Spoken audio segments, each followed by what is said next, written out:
Good afternoon, everyone. Welcome to the WIOA Services Matrix, Title 1B Adult and Dislocated Worker Services. This is part 2 of the 2-part series. This week, the first part 1 was on Tuesday. So if you weren't able to attend that, you should have the recording in your inbox. That email was sent out this morning, as well as marketing was sent out as well. Couple of housekeeping things before we get started. If you want to go to the next slide for me, please. So my name is Kirsten Bayer, and I am the Digital Communications Manager at the Illinois Center for Specialized Professional Support, and I'll be your technical support and facilitator today. So feel free to reach out to me via the chat, or if you have any questions or concerns, or you can feel free to email me.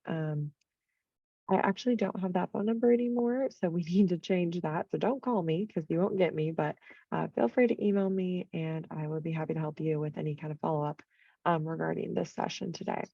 We are on Zoom meeting, so you do have your access to your microphone and your camera. We ask that you refrain from having your microphone on until we prompt you for any Q&A. And feel free to type any comments or concerns or questions in the chat throughout the session. Today's session is being recorded, and you will have the recording up in your hands within about 24 hours. It took me a little bit longer to get Tuesdays out to all of you, but you should have today's recording by tomorrow. And it's on our website and Illinois WorkNet's website. And then I've also been sending it up in the follow-up emails as well. And then a marketing email went out this morning as well, with the registration links for the 2 youth sessions in the WIOA Title 1B Service Matrix, and the recordings of the overview session and Tuesday session was also in that marketing too. And I can put the links to all of these things that I'm saying in the chat here momentarily. So if you didn't catch those in your inbox, I'll put the URL links in the chat here in just a second. And then I'm also going to be putting today's presentation PDF in the chat as well. That was sent out via email, but I'll put it in the chat right now and you should be able to download it. And I think that's all I have. We do have a beginning poll this morning. So just if you could tell us where it is that you're joining, where's your local area, this afternoon, not this morning, I'm sorry.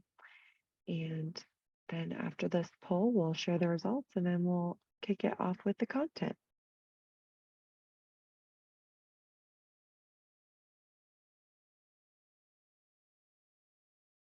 A couple more seconds here. It looks like most of us are joining from Northern and Central Illinois.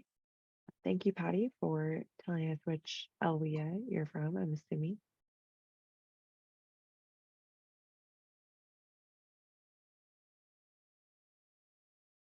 All right, I'm going to end that and share the results. Most of us are joining from Northern and Central Illinois, but quite a few of you from down south and even Chicago area as well, and a couple statewide. So thank you for spending your afternoon with us. We are excited to present this technical assistance training to you and hopefully provide you with great information in this part 2 of the 2-part series.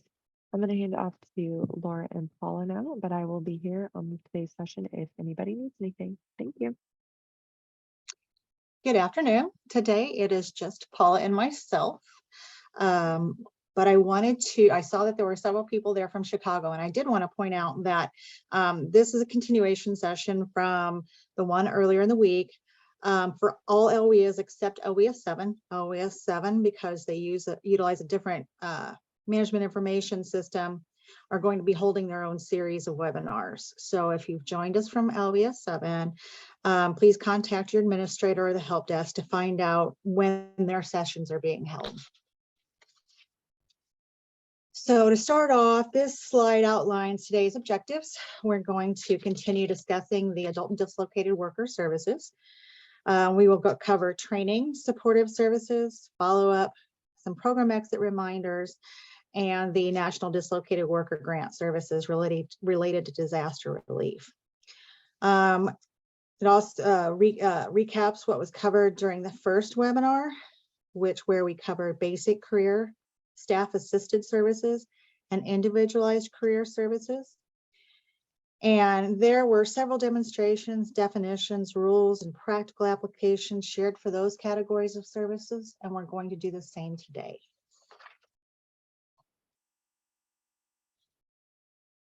So the service matrix is a series of interrelated tables that contain and define WIOA Title I participant services in relation to the service type, the Pearl element, the system ID, and the performance impact.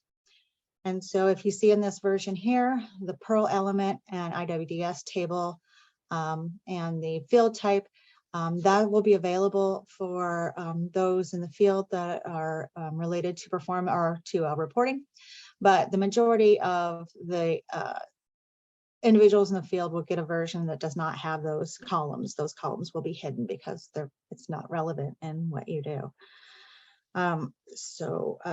This week's webinars are solely focused on adult and dislocated worker program, and the youth webinars will be held 2 weeks from now. And as Kirsten pointed out, the registration for those was sent out this morning. So make sure that any staff that work with youth sign up for those 2 sessions the first week of March.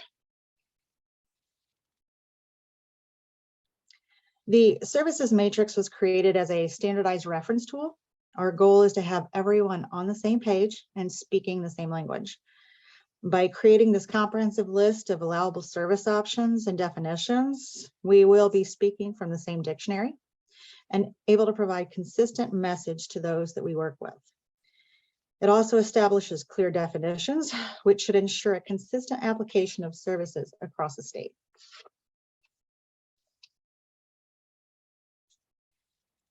Okay, there are 5 categories of services on the matrix for adult and dislocated workers.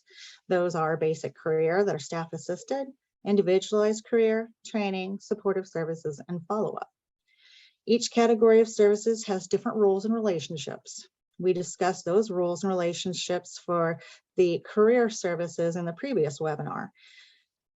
And we will go over the demonstrations, definitions, rules, and practical applications for the training services, the supportive services, follow-up, some program exit reminders, and the dislocated worker grants related to disaster relief in this session.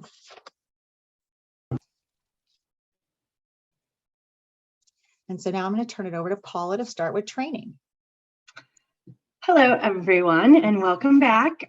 Yes, so today we're going to kick it off with our 3rd tab of the services matrix, and this is all about training services. WIOA Title 1A and 1D training. So the flow of this is going to be a lot like Tuesday.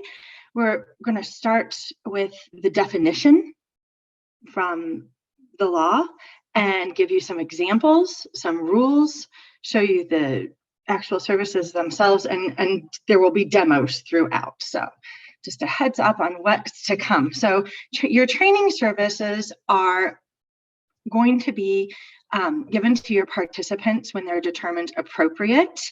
And they can be provided through a couple different mechanisms of funding, either an individual training account, which we know is an ITA, or through a training contract.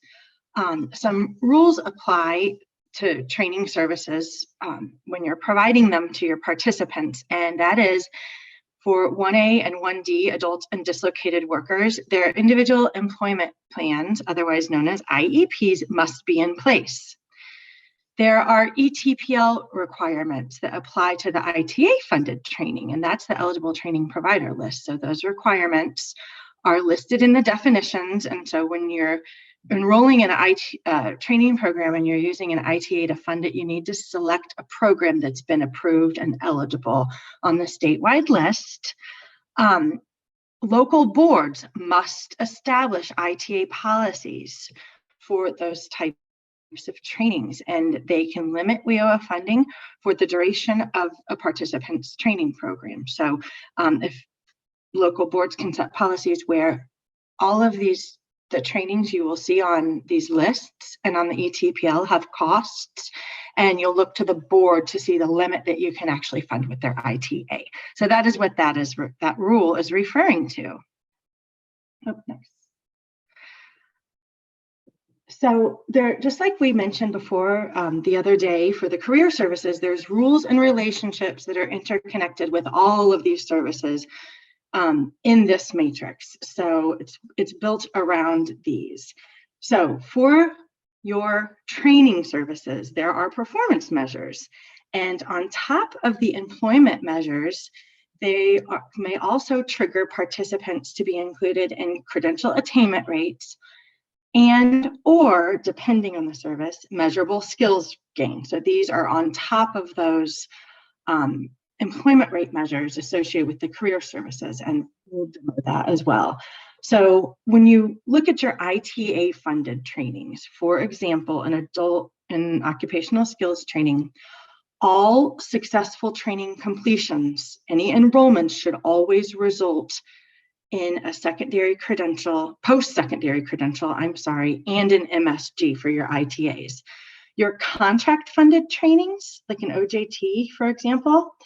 So post-secondary credentials don't apply to these. They're not on the ETPL, and most likely those post-secondary aren't gained by like an OJT, but they always should result in at least one MSG every year they're enrolled. So we'll go over, those are columns again for the training tab. Those are really clearly spelled out right on the matrix. So MTE, your minimum training expenditure 50% requirement, on the training tab on your third tab, it's the second tab on the matrix. It's Kelly green, as is indicated on all of these slides. So the MTE 50% applies to every single training service on the tab. So that's a common rule that is easy to remember. The other common rule on training services is that they're never same day. Training enrollments, and it's just the nature of them, they stay open for more than one day. So those same day service rules that we talked about a lot do not apply to any of the training services. So what are your available WIOA training services for adults and dislocated workers? Included on this tab are your OJTs, both public and private, a training service called Skill Upgrading and Retraining, Entrepreneurial Skills Training, a training called WIOA Title 1B Funded Adult Education with Training, otherwise known as ICAPS programs. We'll discuss this. This is new. English language education, customized training, occupational skills training, probably the most familiar, prerequisite trainings, registered apprenticeship programs, and a couple services available that aren't considered training, but you will find them on this training tab, are called planned gap holding and a training paid by non-WIOA Title I funds. So that is just a basic list of the training services available on the training tab. So with that said, I'm going to attempt provide a brief demonstration of the training tab in the service matrix. Hold on one second, I'm sorry. It worked better the other day. Okay, I got it. Okay, so sorry I indicated this is the third tab. It's most definitely the second tab on your service matrix document that you'll receive. So it's Kelly green, and right when you pull it up, this is exactly what you'll see in your document. The OJT is just listed at the top, and it's broken up into private and public. As always, we have the definition. The top always gives the TEAGL, the employment and training guidance references are all up there. Then you move over to find your performance measure triggers, the column that indicates that the training service is going to count towards your minimum training expenditure, like I mentioned. And then always, when a service triggers participation and extends the 90-day window to exit them. All training services are enrolled services. There's 2 exceptions, but right now we're just talking about either the ITA or contract funded training services in this matrix. I can't see the chat, but I hope everyone is, I have it zoomed in enough before I get going on these to make sure everyone can see it. So let me make Yeah, sure. Paula, it looks good. There's nothing in the chat that says asking to make it larger. Thank you. Okay, so first glimpse at the training services tab in the matrix. I always recognize it from a distance because it's this Kelly green. And again, it's going to be scrollable or clickable all the way down. And then you have your performance measures legend down here. So you'll always have those in clear view. We have the acronyms spelled out, and again, a definition of each column and what that means. So with that said, I will get back to our PowerPoints. So more about these training services. And when it comes to rules and relationships with applying training services in the real world and what you need to know about reporting them and performance measures and relationships, there's a couple caveats that are just good to know when you're enrolling your participants or discussing training and what needs to be accomplished in their training, especially for when you're developing their IEPs. So when you're doing the IEPs, it's probably saying, what are their goals? What are their accomplishments? Are there any measures any performance measures that they need to be tracking? And so yes, there are. So we want to just explain this to make it really easy. So we have customized training, on-the-job training, public and private, and a skill upgrading and retraining services. They're all training services found on the matrix. So there are specific rules for reporting in your systems for each of these. A couple caveats. So if you think about it like this, OJTs and skill upgrading and retraining are not added into your MIS, so you don't go ahead and add them as a service for your participant if they're being provided under a registered apprenticeship program. So if you have your participant in a registered apprenticeship and you know that they're getting an OJT and some skill upgrading under that, you don't add them separately. They're documented under the registered apprenticeship record. So you'll be adding one record for the registered apprenticeship program. Then in the system, in that service record, for the skill upgrading and OJT, there's a question if it's being provided, a simple yes or no. So that's how those are reported. So just remember, if you have an RAP, a registered apprenticeship program, don't go out of your way to add those separate. The DOL does not want them reported separately. So relationships to performance. So I just mentioned the OJTs and skill upgrading are added for an RAP. So now let's look at an OJT and customized training. One characteristic of these 2 training services is that they're contract, and the only performance measure that a participant is counted in, if they only have an OJT or only a customized training, is the MSG. They're not in the credential measure. They're contract funded. There's no ETPL requirement. They don't need a post-secondary credential. So you're only going to be on the hook for participants' MSGs. On the other hand, skill upgrading and retraining are training services that are tied to credentials and MSG. So if you have someone in a skill upgrading and retraining, it is a credential, a post-secondary recognized credential will be required to meet their performance as well as an MSG. And ETPL requirements apply to the skill upgrading. So we just wanted to point those services out when you are correlating your participants' training services to their IEPs. So One example, a Q&A to apply this. If a participant is planning to enroll in a registered apprenticeship program, and that RAP model includes their skill upgrading and retraining up front, and then the OJT at the end, how is that recorded?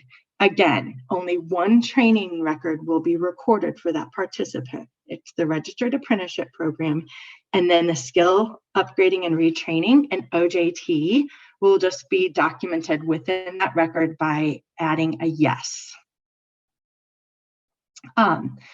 So with that said, I'm going to hand it over to Laura Dom to highlight this service. All right, yes, the service that we're highlighting here is the WIOA Title 1B funded adult education with training.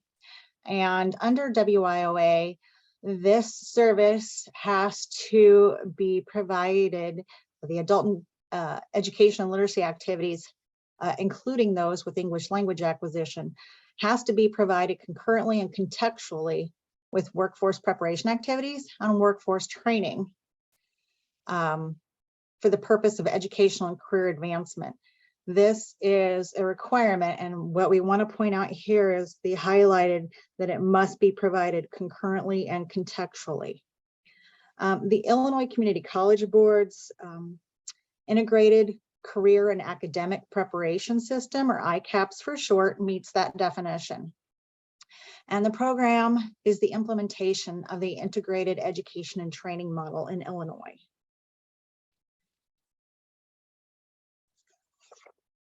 So the Illinois Community College Board has a formal proposal and vetting process that they use to ensure that all of these three components are provided concurrently and contextually.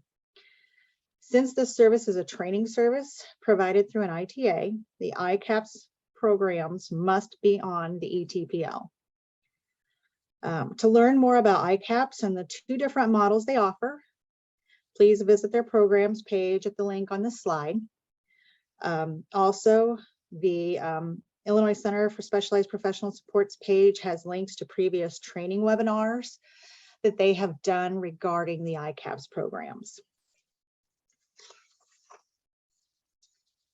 So a question to apply is, if a participant needs adult education and literacy activities to obtain a high school equivalency, can WIOA adult or dislocated worker funds pay for it? And the answer is not, unless it's part of an ICAPS program on the eligible training provider list. Since WIOA, adult and dislocated worker funds cannot fund standalone adult education and literacy activities, career planners must refer the participant to a Title II provider for those services. And that's why it's so imperative that strong service integration between partner programs locally be established so that hard referrals are being made and are seamless to the participants. So they don't know that they're being handed off to another partner program. And wanted to point, okay, go ahead. Thanks, Laura. Go ahead. I'm sorry. No, I just wanted to point out that this has been under WIA could provide standalone, but under WIOA you cannot. And this is further spelled out in the labor final rule in the preamble about how the adult and dislocated worker funds have to be used for adult education literacy activities when done concurrently or in coordination with the training activities. And so that is the definition of an IET, and in Illinois, ICAPS is the program for that. Thank you, Laura. So I know there's been a lot of discussion, and that service also does trigger all the performance measures, because I got a question the other day. So the next service that we're going to highlight, it's a training. The service itself is located on the bottom of your training services tab. And the reason is right here in the definition. The training the service is called training paid by non-WIOA Title I funds. So what is this? So it's a non-enrollment activity. It's not reported, and it should only be recorded in specific circumstances as a mechanism or a way to indicate when your participant is co-enrolled in another partner program and is being provided a training service by your partner. But it's your, let's say you're a grantee or a WIA, you're not necessarily the one enrolling them in the training service, but you know they're in training, and then they're also receiving, you're providing their individualized career services for them or anything else to help them be successful in completing the training paid by someone else. So why is this important? It's a way for you to list in your MIS, you're aware of another training occurring for this participant, so you can provide justification for why you need to provide the wraparound WIOA services and how it's helping them meet their employment goals that you probably have outlined in your individual employment plan. So it kind of helps in the whole story of this participant, rather than you just indicating all of their career services and job referrals or workforce prep. Well, why are they doing this? Oh, because here they are participating in another WIOA partner funded training program. It's a way to track the justification. So this is an other type of training, and it's just for documentation. So the rules for this are that it does not flag or trigger participants' inclusion in any of the training measures, credential nor MSG, unless they also have like a WIOA Title I funded training service. So that's a good thing to remember with this. It's a good way to document that, but it's not truly a reportable service. So here's a question to try to demonstrate how this is used in every day. So you have a participant. My participant is a WIOA Title I dislocated worker who received a couple of individualized career services before their Trade Adjustment Act petition was approved. They're co-enrolled in trade, and that will be the mechanism of their funded. So trade will be funding their training, but WIOA will pay for their childcare so they can attend their training. How should this be recorded? So LWIAs would add this training paid by non-WIOA Title I funds activity for the participant, so there's a clear record to support funding their supportive service for childcare under WIOA. And this all must be documented in their IEP. The career planner must also always indicate that who the program was who is providing the actual training, and that must be in the IEP as well, and case notes, as well as in your MIS. There is a screen called concurrent programs, and there's a way to document the other partner funded training there. So we're all just using this to justify and track these wraparound services. When a participant is co-enrolled, the following must be coordinated across the programs.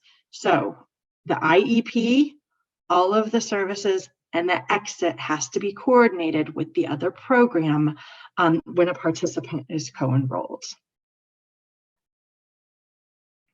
And again, it has no relation to performance. It would never tie to an exit date either. And it does not extend participation.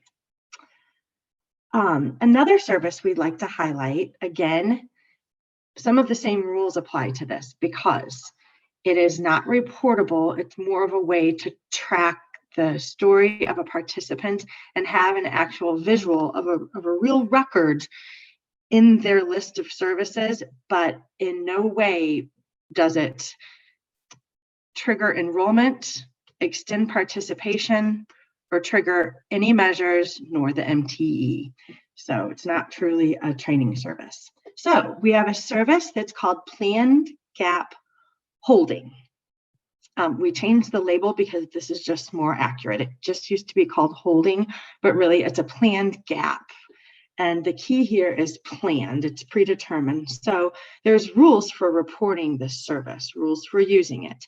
It's for participants who are in WIOA Title 1B services for more than 90 days, and they must not be considered as exited if the gap in service is due to one of the following circumstances. So it can be applied if there's a delay before the beginning of training, a health medical condition, or something that is an extenuating circumstance, like providing care for a family member with a health or medical condition, or a temporary move from the area that is going to prevent the individual from participating in services, and this includes the military. So the plan gap itself may not last more than 180 consecutive calendar days from the date of the most recent service. So if you know it's going to last over 180 days, the participant should probably be exited and reapply. So all plan gaps in service must be documented in the MIS and include the reason for the gap and an anticipated return date to complete their program services, whether that be training or career, of course, and all in case notes. So more on how and when the plan gap or holding service can be documented.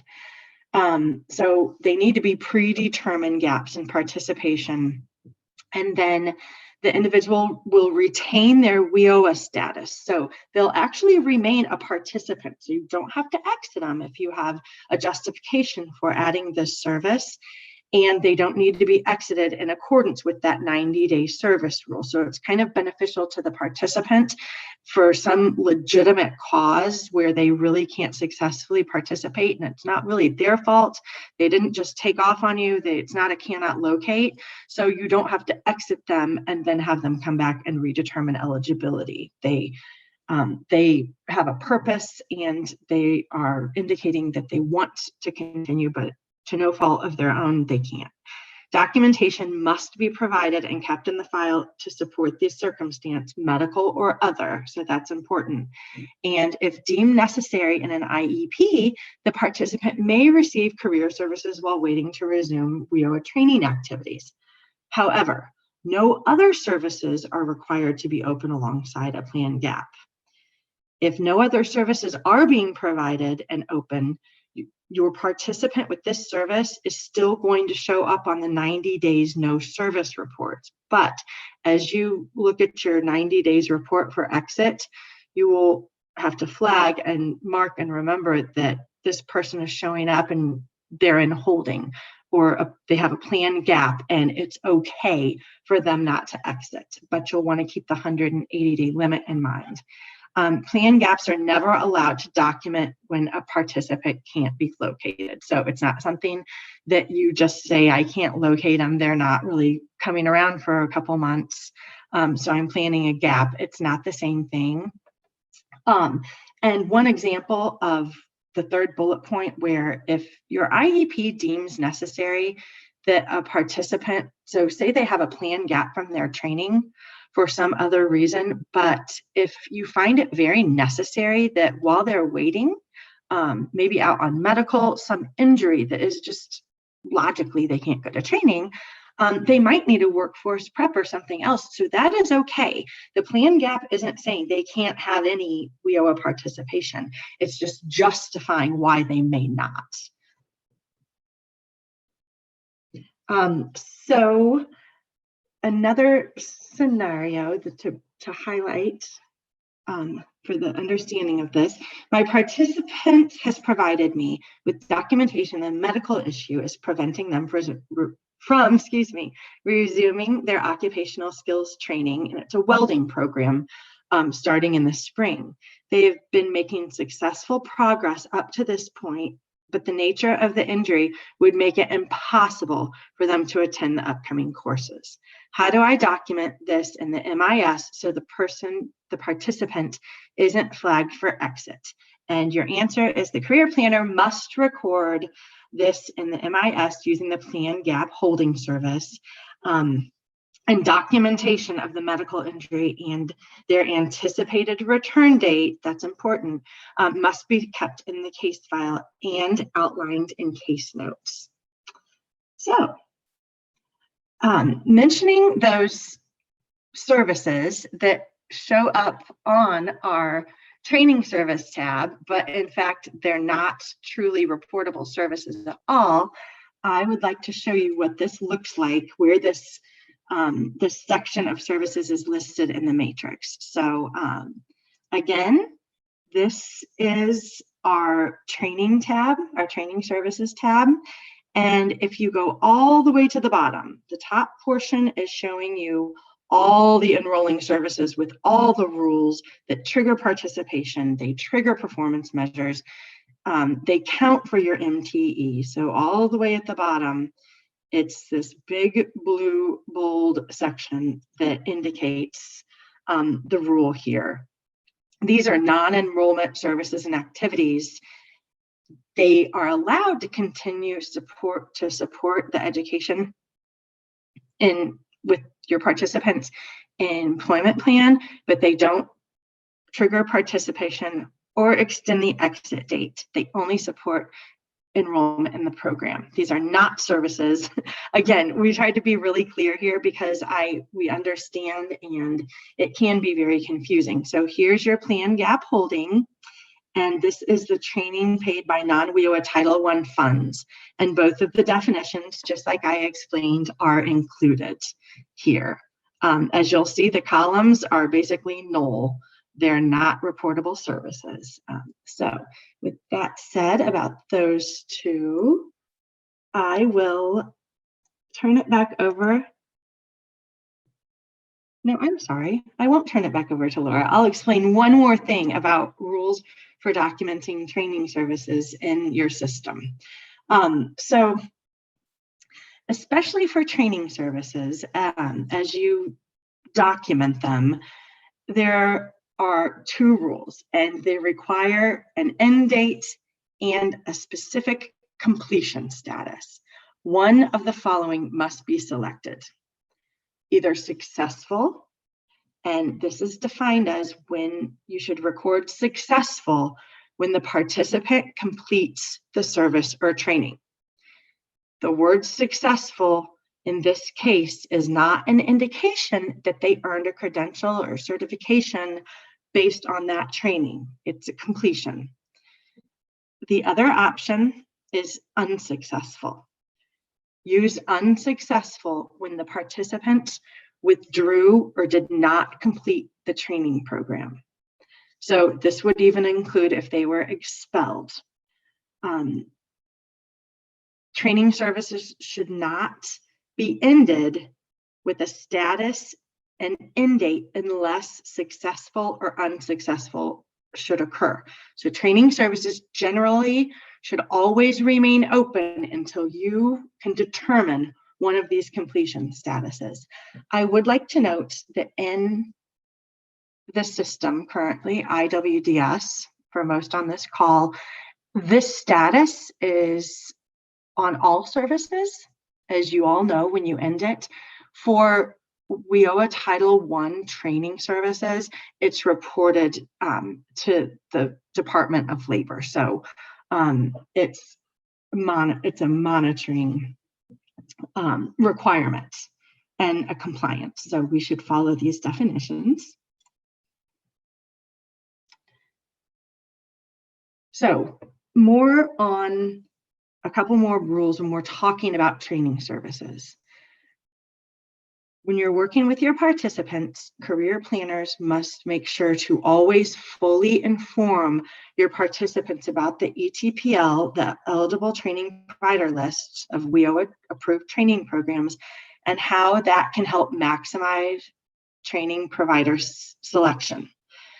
So this includes a career planner who's examining all available information on providers and programs like performance information.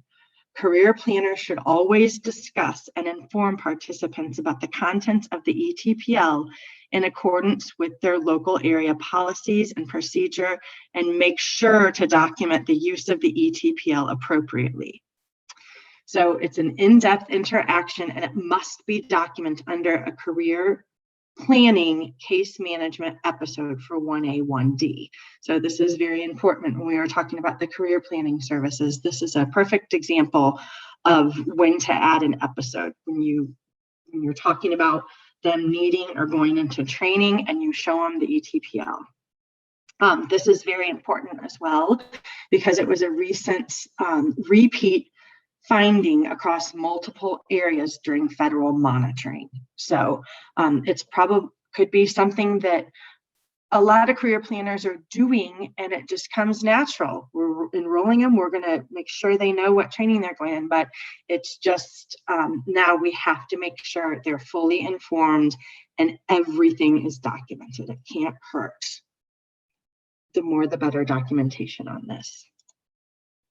So we have a question, and it is, should there be one training service line open for a training program, and then it just remains open in the train until the training is completed, no matter what?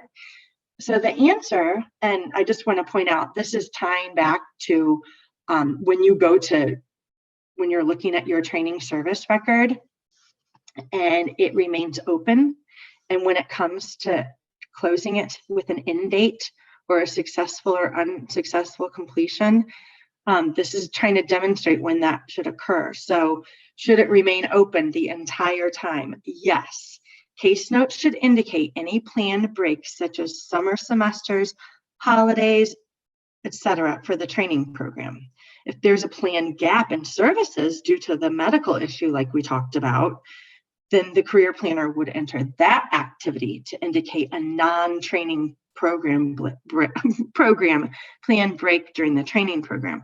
The training record should remain open during this period. So if you have someone in an occupational skills training or other right now, and you know that they're going to be on a break for 8 weeks during the summer, that training record stays open across the summer. If you know that the welder, the person going through the welding program, was injured and you determine a planned gap is allowable, do not close the occupational skills training program with an end date or a status. It can't be determined. So that's this example. Sorry, Laura, go ahead. I was going to say, Paula, can you go back to the slide on successful completions? Yes. Rory has a question on that. His question is, if a participant completes all scheduled class instruction hours, finishes all coursework, but they did not pass or otherwise obtain the planned certification credential exam, then would that participant still be considered as having a successful completion, or is it an unsuccessful completion because they did not pass their certification, did not obtain a credential? Okay, so this, Rory, and this is, I think, where we have a lot of gray area on this, and I see both sides, but for the purpose of reporting this in the Pearl, that would be successful because it was completed. And I know that doesn't make sense, but since we're just sticking with the Fed's definition in the Pearl, that is what I'm going on, because see, we're looking at the end date that they completed their training program. So if you were to wait until they got all their certifications, the end date for the occupational skills training would not align with the date that they wrap up, take their exams, do their NCLEX and all that. Does that make sense?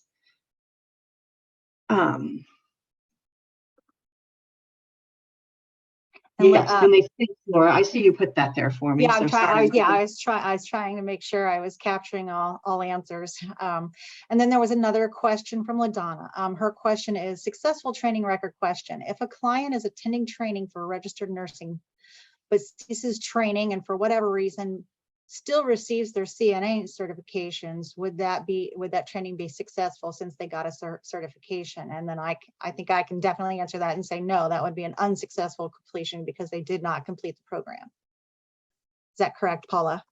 Yes. Yes. So we're looking at a complete or withdrew. And Okay. it's Well, in they the withdrew, yeah. with LaDonna, but even though, so in the eyes of performance reporting, these two statuses, successful or unsuccessful, there are no edits in the system nor in the Pearl for DOL that says if you have currently in this system, in the current Pearl, if you have someone who is unsuccessful because they didn't complete the program, but somehow they figured out how to go ahead and get licensed, that credential would still count. So don't think if you should still record that credential. Does that make sense? Confirming. Oh, did you see Toriana's? Or I'm way behind, aren't I? Yeah, you're way behind. So far, I'm getting caught up here. There's another one from Diane. Do we have to continue to have an occupational training line open if a customer's training extends over multiple grant years? And the answer to that is yes. The training line stays open until it has either been completed successfully or unsuccessfully. It doesn't matter whether whether you're looking at the summer semester or whether you're looking at crossing program years or grant years. You keep it open until there's either a successful or an unsuccessful result. So this isn't so much of like a fiscal or cost reporting documentation. Would you agree, Laura? Yes. It focused just on the training program. And if we kept closing and opening the same occupational skills training from the same provider with the same zip code and ONET, it would be over reporting training completely, if that makes sense. So only if they completely change providers or switch up the entire training program itself would you end it and start them over. So, okay. Where was I? Oh, Laura, I think we were on your supportive services. Yeah, and I think that Paul has one more question and then we'll be caught up. So real quick, and then we'll move on to supportive services. Paul says, for the successful and unsuccessful completion of training, should it be ended on the day they had withdrawn or completed training, or when we found out they had withdrawn or completed? I think Paula said when we find out, but if we have to close it on the day it completed, it would cause backdating issues. Did I say find out? I'm sorry if I did. Well, and that is allowed for in the policies, is that sometimes you just don't know. And so if you don't find out that your participant withdrew until a later date, you can go back and put it in. In fact, the policy states that you have 10 days from when you learn about the withdrawal or whatever to put that into the system. So I just wanted to make sure that that was understood, that is in policy. So thank you. So the key there is when you learn about it, and it's that 10-day rule. I would say. Yeah, exactly. Thanks, Laura. Well, I'm going to jump into supportive services and then we'll go back and see if there's any questions that didn't get answered. I was trying my best and typing as fast as I could to answer everybody's question. I have one outstanding, so I'll get back to that when I get an answer. But this tab is the supportive services definition. So supportive services, in the old system, you had to put whether it was career or training, and that shouldn't be the case. And hopefully one of these days we'll get that fixed. But this is the header is a goldenrod color. And so you can determine this. I'm on the supportive services tab by that. They're available to all populations, not only adult and dislocated workers, but youth and those in NDWGs. Therefore, we've listed it on a single tab instead of putting it under every single tab that there was. So you can just go right to this tab. There is a note on the bottom of all of the other tabs that state that supportive services are allowable and to refer to this tab so that you know that that is out there. Every supportive service is a same-day service, meaning every time you put that in the system, you're going to have to put an episode in. So sometimes if you provide training services, then every time you provide a bus pass, then you would put in a new episode. Teagle 1016 change 2 states that while services like supportive services or follow-up services do not trigger participation, they can only be provided to someone who has already received a participant level service. So just wanted to make sure to point that out. So you can provide them concurrently, but as far as the system goes, you have to make sure that there's at least another allowable service entered on the same day that you put the supportive service in to meet that requirement. Yes, fine, Paula. Yeah, that's all right. The supportive service rules. There are rules for documenting this into the MIS, and the local boards must develop a policy on supportive services. And this ensures that they have the right to make that policy to inform staff and the public what they will and will not provide to participants. And this isn't the only thing that they have to create policy for. Local boards also have to create policy for training, including ITAs, OJTs, incumbent worker training if they do it. They also have to cover personal identifiable information. There should be a local policy on follow-up, one on supportive services, one on work experience, one on complaint procedures, and definitely one on youth eligibility if they're defining an individual who requires additional assistance. So career planners should be very aware of all of the local board policies that tell them what is allowed to provide to the participants in their local area. So you have to make sure you have copies of those local policies and you understand how to apply those policies.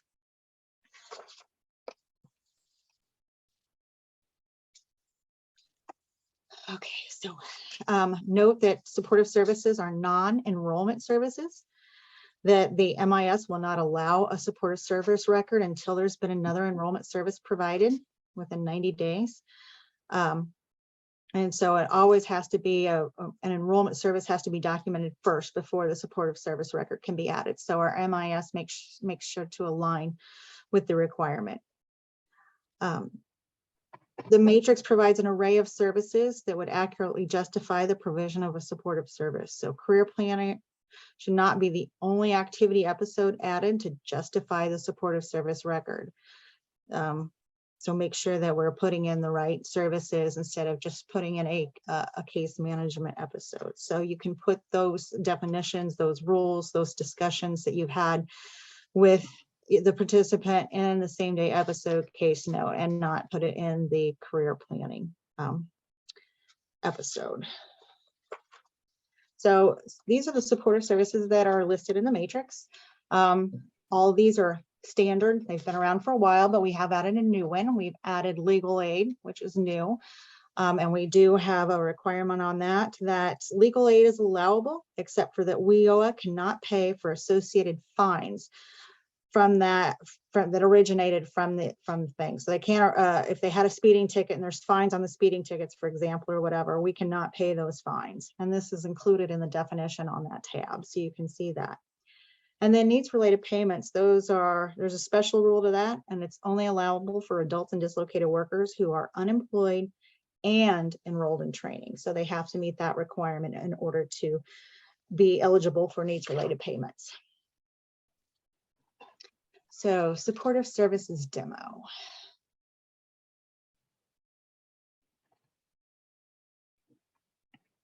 All right, so here's what the supportive services tab looks like. Again, it has the goldenrod at the top. It does talk about supportive service definition up at the top, that they're necessary to enable an individual to successfully participate in WIOA activities for youth or career and training activities for adults and dislocated workers. And then it does again talk about the local board policy, so that everyone should be aware of that policy.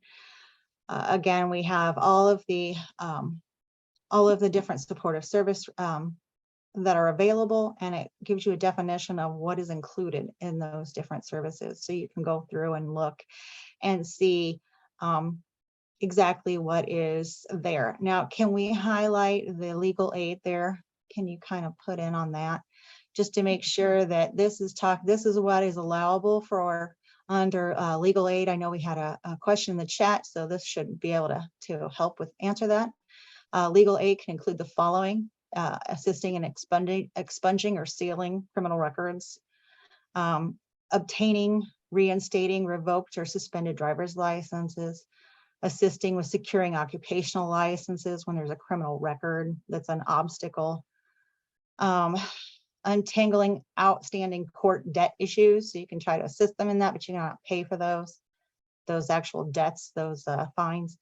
Negotiating wage garnishments, such as for child support orders, securing certificates of rehabilitation for the formerly incarcerated, stabilizing lives of preventing illegal evictions, resolving credit report problems. You can assist in that.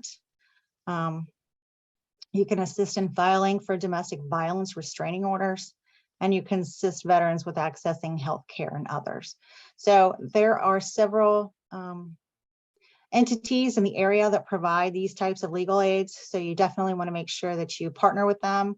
And if they may be able to provide that service, and then you wouldn't have to necessarily pay for the service, but you would have a good, strong partner in the local area that can do that for you. So, and I know there's several around the state that do that. So definitely look into that. And then if you can zoom back out of that, so you can see that all supportive services are same-day services. And that since they're non-enrolling services, none are tied towards performance. So, and yeah, and that's put down at the bottom. So we had tried to put little notes in the service matrix as best we could to try to make sure to make everything as transparent and out there as possible. Let's see here. Let's go on to the next section, and then we'll break for some questions when we get done there. Okay, thank you, Laura. Mm-hmm. So the next section we're going to cover today is the follow-up services tab. It's pink, as you'll see, and the definition of follow-up services is that they must be provided as appropriate to WIOA adult and dislocated worker participants who are placed in unsubsidized employment for up to 12 months following the date of employment. This must be documented in their IEPs and recorded in MIS by using a follow-up service record. They're provided to help individuals retain employment, earn wage gains, or advance within their occupation. LWIBs must have their own local policy on allowable 1A, 1D follow-up. So within their IEPs, the goal of any follow-up you're doing is it should be help them move forward, retain their employment, earn wages, earn more wages, or advance within their occupation. So for follow-up, there are specific rules for documenting in our MIS. So when WIOA adults or dislocated workers, you find out and can verify that they've entered unsubsidized employment while they're participating. So during participation, they get employed, follow-up is required.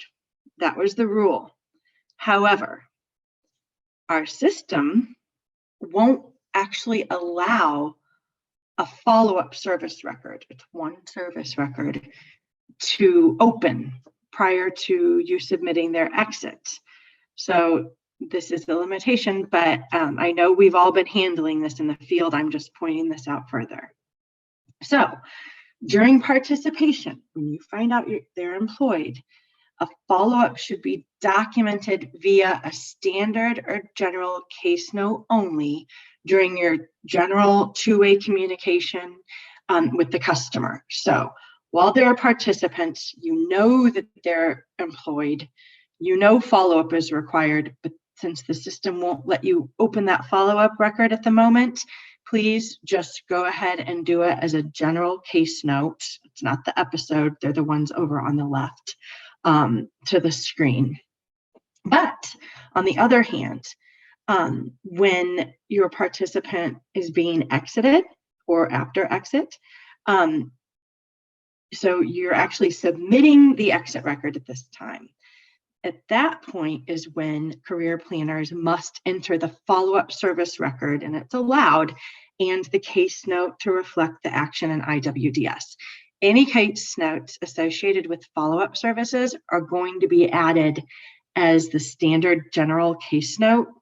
That way, not the episode, it just simply won't allow an episode. So they're never same-day service records. They can stay open. So once you have your follow-up documented, it stays open until you close it, all along the while, adding general standard case notes. Follow-up service records stay open until a completion date and status is documented. So there's one note. If after 90 days after exit, your participant is not responsive, cannot be located, or is blatantly refusing to provide any information, career planners may choose to close their follow-up services. That's allowed. In this instance, please make sure that your case notes and IEP must always document this reason for discontinuation of your follow-up.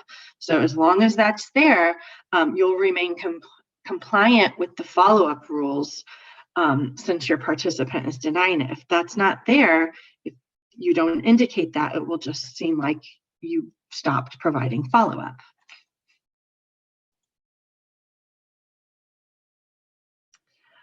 Further rules for follow-up in the system. When your adult or dislocated worker participant does not gain employment or obtain unsubsidized employment at the time they complete their traditional WIOA services, follow-up service still should be made available throughout the 12-month follow-up period. So even though it said that they're required when your participant gains employment, they still should be made available even when they don't gain employment. So if these individuals not employed decline follow-up, it still must be documented in the case notes and or in their individual employment plan. Follow-up service records are left open until completed in MIS.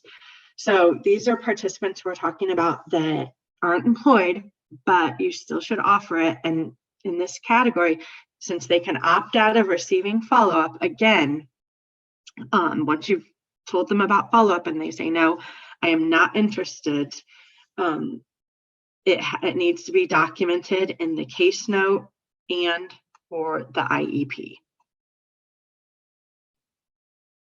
So what are the available follow-up services for 1A, 1D? So these are activities. Remember, there's going to be one follow-up service record documented that stays open. Within that realm of follow-up activities, you may provide to them counseling about the workplace, contacting them to verify they're employed, contacting them to help secure better paying jobs, any additional career planning and counseling type activities, assisting them in resolving work-related type problems, maybe connecting them to peer support groups or providing information about additional education or employment opportunities, and then providing referrals to them to other community resources. So remember the definition, it's always about helping them continue their career, bettering their career, moving on, and staying gainfully employed. There's a rule on follow-up services, and it's important. It's that follow-up services cannot be provided while the participant is still receiving career training or supportive services. Certain follow-up services can include the employer along with the participant. So that's for 1A and 1D rules to consider while they're still actively participating in other services. So I'm going to quickly demonstrate the follow-up services tab and what it looks like in your services matrix. It's the pink tab, and it is simply a reference with the rules. And for 1A, 1D, here's the definition. Sorry, I guess I can move it over a little. You have your definition, and same-day services are not applicable to follow-up. Sorry, I moved down to youth. And it just lists, once again, everything I mentioned on the previous slides. All of the allowable, I don't know why it keeps taking me down too far, sorry. All of your allowable activities that can be provided for adult and dislocated workers under follow-up. So once you get into this tab, you'll see there's not a lot to see, but it's a great reference. So every time you look at your other services tab, like career or training, for example, and then you know it's time to exit them, right in this same service matrix document, you have the follow-up services that are allowable once you've completed everything else. So that's just one of the characteristics of the matrix that we want to make everyone realize it's all together right here, tab after tab after tab. So I have a question. Yeah, Paula, we have a question from Toriana. Once follow-up is closed after 90 days due to a lack of response by the customer, would that record be closed as unsuccessful or successful? If Laura, you agree, if nothing was gained from their follow-up, and I don't think the unsuccessful closure status is reflecting on the career planner at all.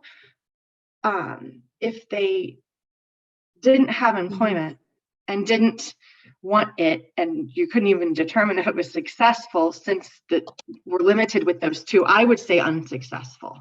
But what would you say? I know you've worked on this, Laura. I think so too, and I know that we've had discussions around a different program. So what I was going to say is that we will tag this as one of those questions that we will research and provide you with a definitive answer when we have one. So good. That's better than my answer. So disregard my unsuccessful. Not an answer, but yeah. Yeah, and as long as, I mean, for now, if you have to close some of these, as long as, Laura, wouldn't you say, until we give them a definitive answer, as long as the IEP and case notes and everything point to the career planner doing their due diligence. Yeah, exactly. Yeah, for now. Yeah. Okay. Right. Am I missing any questions? Sorry, I do not think so, no. Hold on, one just came in. Can someone be exited positive with a part-time job? Do you mean as employed? I believe that's what they're saying. Entered unsubsidized employment? Yeah, yes, that's what she's saying. Yes, that exit reason could be used to document their part-time employment. Okay. All right, we've got one more section and then we'll take some more questions. Okay. Oh, I'm sorry. There's two more sections. I thought I was ready for mine. Oh, okay. So wrapping up my part for the day, I'm going to give a couple reminders on program exit rules.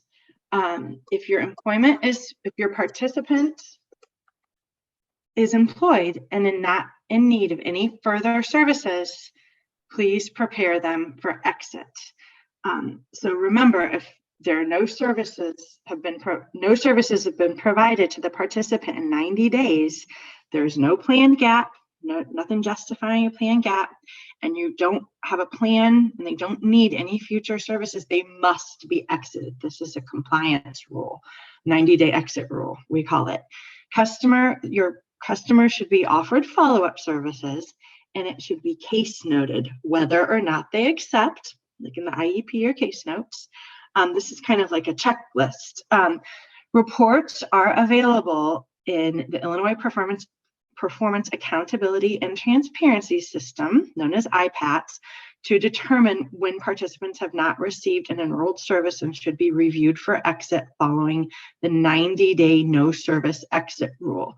These reports can be run for 60, 90, and 110 days, so you can track them out even further when you know that you might need to get them prepared to submit those exit records. More reminders on program exits. Prior to entering your exit record, please make sure the following information is reviewed for accuracy. Any deficiencies are identified should be corrected at this time before you exit them.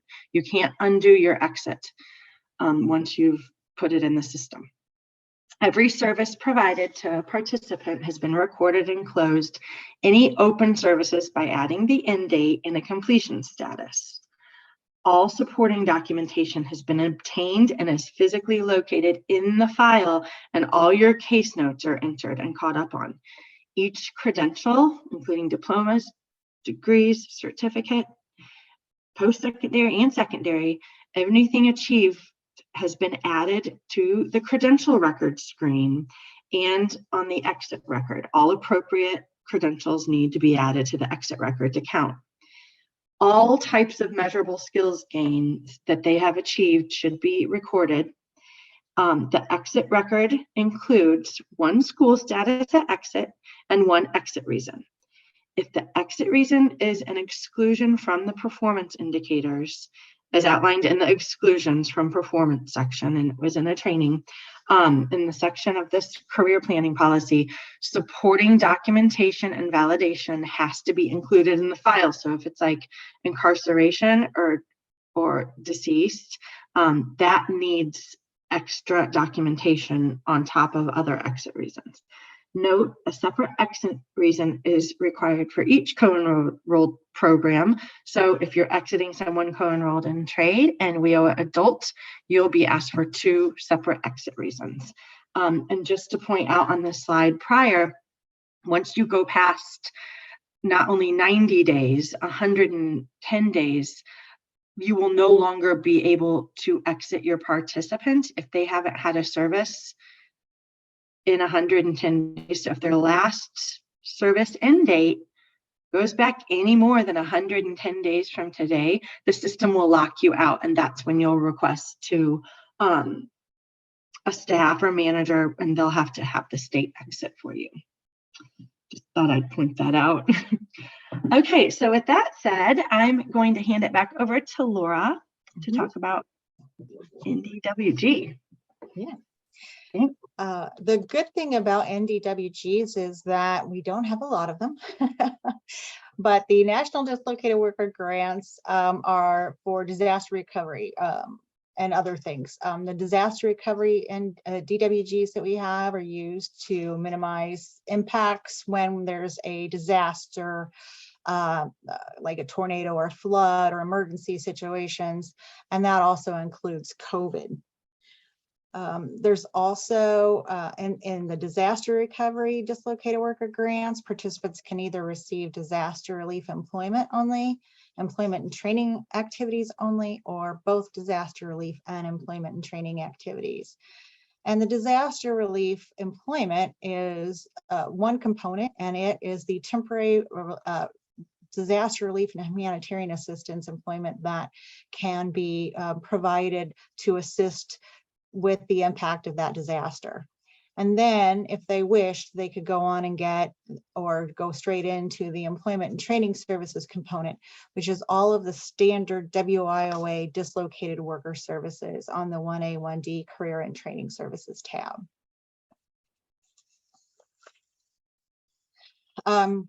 So the tab on the matrix will be strictly for the disaster relief. We also have the employment recovery dislocated worker grants, and those are typically when we have major economic dislocations such as plant closures and mass layoffs, and we can go in and ask for the state can go in and ask for funding for that.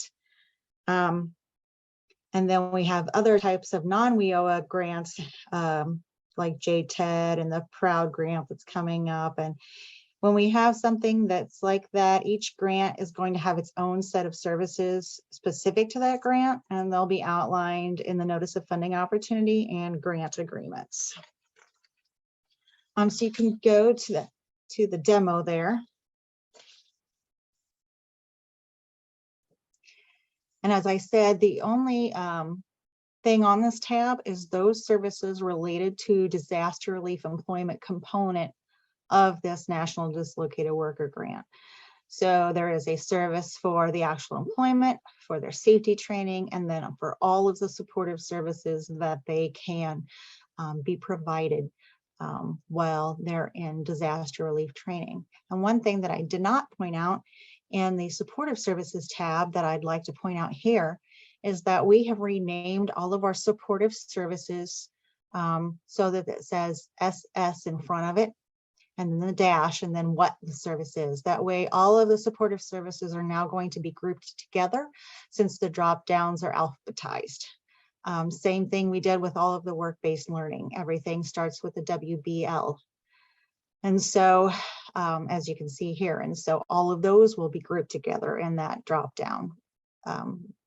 So hopefully that helps career planners from trying to find those services much easier because you have all of those supportive services next to each other. So, and then we made sure to put for disaster recovery employment for DRE behind these services that are allowable for the disaster relief employment, because some of those are a little bit more detailed and allowable under that type of grant than it is under standard WIOA. So just wanted to make sure to point that out. And that's how you'll see them in the system. So that's a good way to differentiate them. It's not standard WIOA, it's strictly for that DRE grant.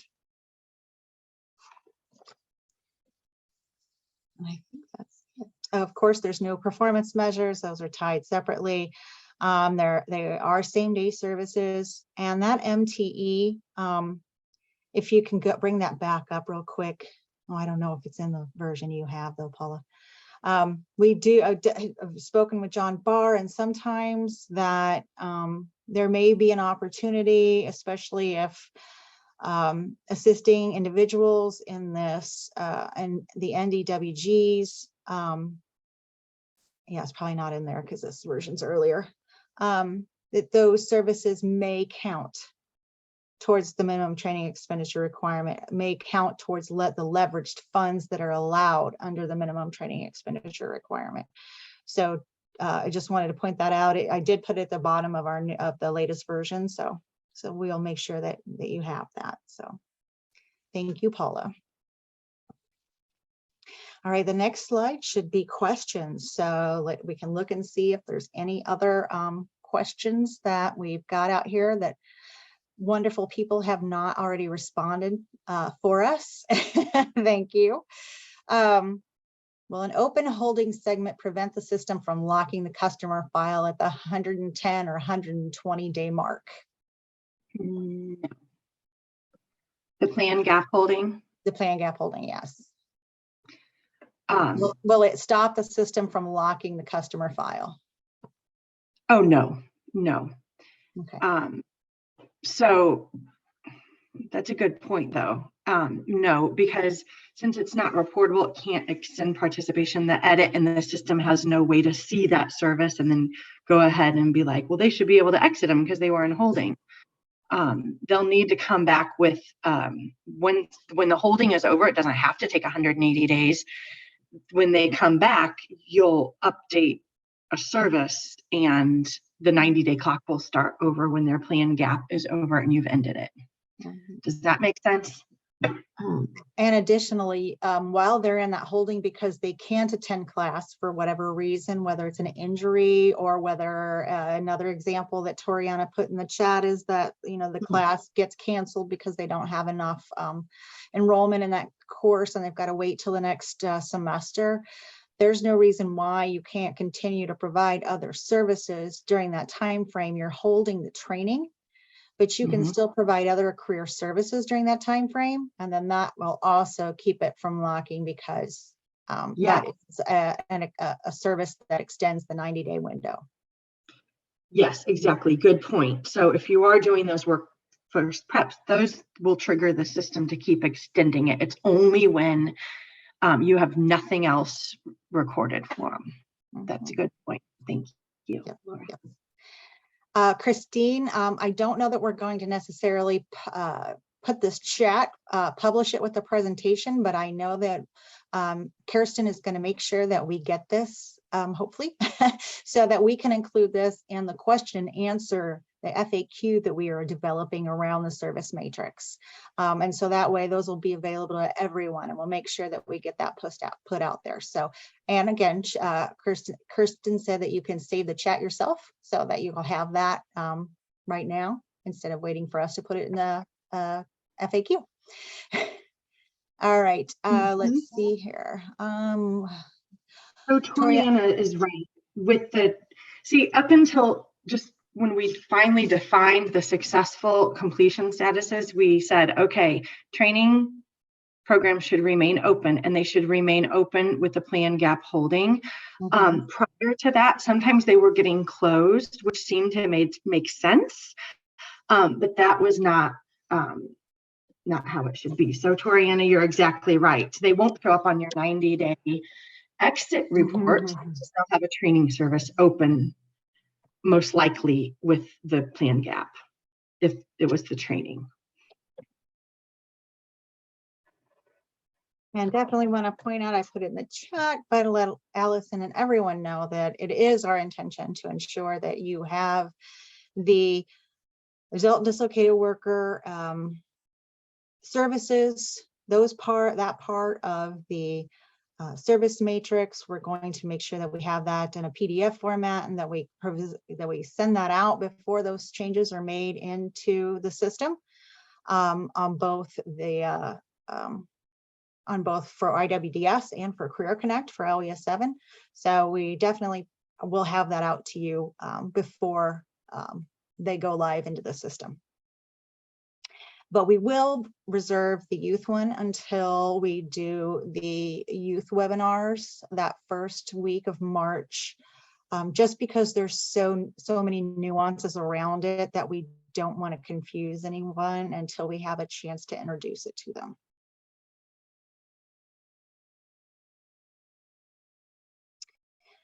Any other questions? And I think Kirsten, can they unmute themselves if they wish?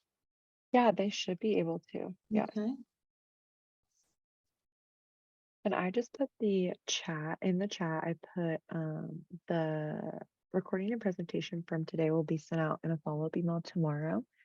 And then the websites where the recording and presentation will be at are in the chat as well. Just if you want to, copy and paste them or just save them to your browser, like bookmark them or something.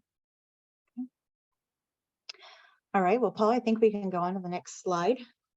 We definitely want to make sure that you all are aware that we're wanting to get those questions and comments. We're definitely going to be grabbing those out of the chat and making sure that we have those so that we can develop our FAQ. But if anyone has any questions, you think of anything after you let this sit for an hour or so, there should be a person identified for each local workforce investment area office, and they are going to gather and submit the questions. There is an FAQ page in which they can go to do that. Please keep them brief and general and applicable to all the areas so that we can easily address them. Make sure there's no PII in them. And then we have weekly open Q&A sessions scheduled each Wednesday. Started yesterday, had a decent turnout, and then we will continue to have those every Wednesday until the final deployment of the changes into the system, probably through the end of March. And so, you know, if you have a question, that you can make sure you post it to that page, and then we will have those responses put together, and we'll present them on that Wednesday. Okay, so the next slide is going to detail our technical assistance dates. We've done the 14th and 16th for adult dislocated workers services. We've covered them all. The February 28th and March 2nd, we're going to start the youth services. And then the more and more we get into this, we're really thinking that we probably are not going to have that March 21st webinar because we're getting some great questions here in the chats, and we have all of those Wednesday Q&A sessions that we think we're going to be able to respond to those and provide a formal Q&A, so that I think that that session on March 21st may not be needed. So just wanted to let you know that. Again, Kirsten put in the chat the links to register for the youth sessions that are coming up. And note, those are only for all the local workforce areas that use IWDS, and not for those in LWS 7 that use Career Connect. They will be having separate training on that. Then I think that's pretty much it. Yeah, these are just resources that we have for you. That's, you know, where we gather our information. There are our Bibles for youth and adult and dislocated worker and performance. So thank you very much for attending, and I'm going to turn it back over to Kirsten. Thank you so much. So James posted that he's not receiving the emails. And so James, are you referring to the marketing emails, or are you referring to the follow-up emails? So the follow-up emails would be directly from me, and I've been sending those out to the registration list. So as long as you're registering for these Zoom sessions, I pull that registration from Zoom, and then that's who I send the follow-up emails to. If you're referring to the marketing emails, you would need to sign up for our marketing emails, and I can put that link in the chat. But it's also been on all the presentation slides as well. But here's the link, and you would just fill out your information, including your email, and then say you would like to subscribe to the WIOA professional development email listserv. Legally, we do have to get your consent that you want to subscribe to the listserv, so that's why we have you fill out this form. And then I also put in the chat that the recording and presentation, where those will be housed at, they'll be sent out tomorrow in a follow-up email. And then I also put in the chat where you can register for the youth sessions, and the information and the Zoom link for the Q&A sessions that are every Wednesday, and like the dates for those are also in that same link as well. It's the marketing that went out this morning. Thank you, James. And I think that's all we have for today. Again, feel free to reach out to me as well if you have any follow-up questions, and I can always get the answers for you, or I might already know the answers. Here's my email, put that in the chat as well for you. And I think that's it. Any last minute comments, Paula or Laura? No, I just wanted to say thanks everyone for the great questions. And if you have any more, please make sure to put them in that Q&A, and we'll get the responses to you. Awesome. Thank you so much, everyone. Have a great rest of your afternoon. Thank you. Thank you.